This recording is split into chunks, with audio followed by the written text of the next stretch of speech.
Hello all, welcome to Eesha vlogs. ఈ మధ్య చూస్తున్నారు కదా, నేను వైట్ రైస్ మానేసి కొర్రన్నం తింటున్నాను. సో ఎప్పుడైనా కొర్రన్నం మిగిలిపోతే ఏం చేయాలి అన్న థాట్ అయితే వచ్చిందనమాట.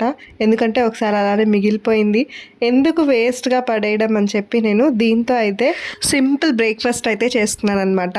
నేను తీసుకున్న కొర్రలు ఇలా మెజర్ చేసుకొని ఒక కప్పుకి వచ్చితే ఆ కప్లో నేను హాఫ్ కప్కి అయితే ఇడ్లీ రవ్వ వేసాను ఇక్కడ. దాంతోపాటు ఒక కప్పు పుల్లటి పెరుగు అయితే వేసుకున్నాను.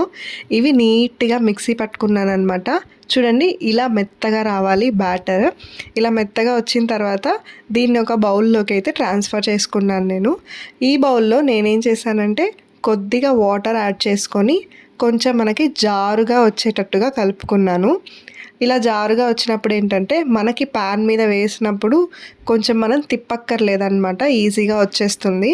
ఇందులో మనం ఇంకొంచెం సాల్ట్ వేసుకోవచ్చు, ఎందుకంటే నేను అన్నం వండేటప్పుడు సాల్ట్ వేయను కాబట్టి.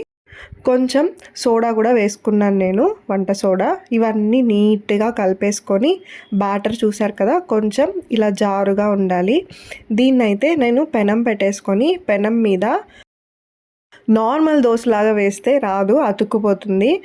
చూపిస్తాను చూడండి ఎలా వేస్తున్నానో. మీ ఇంట్లో కూడా కొర్రలు కానీ సజ్జలు కానీ అలా ఏమన్నా ఉంటే పౌడర్తో కూడా ఇది వేసుకోవచ్చు, ఇలా అన్నంతోనే వేసుకోవాలని లేదు.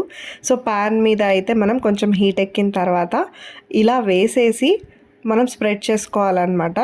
గట్టిగా రుద్దకూడదు, గట్టిగా రుద్దామంటే సరిగ్గా రాదు, దోశ అంటుకుపోతుంది. సో ఇలా మనం కొద్దిగా ఆ బబుల్స్ అనేవి కొంచెం ఇదైన తర్వాత కొంచెం నూనె పోసుకున్నామంటే ఈజీగా దోశ అనేది కాలుతుందనమాట. సో ఇలా అయితే నేను మిగిలిపోయిన కొర్రన్నంతో దోశలు వేసుకున్నాను. మీకు ఎలా అనిపించిందో నాకు కమెంట్ సెక్షన్లో కమెంట్ చేయండి. అలాగే మీరు మిగిలిపోయిన అన్నంతో కానీ కొర్రన్నంతో కానీ ఏవైనా రెసిపీస్ చేసే పని అయితే నాకు కమెంట్ సెక్షన్లో షేర్ చేయండి. ఇంకొక మంచి వీడియోతో మీ ముందుంటాను. అంతవరకు సెలవు మరి.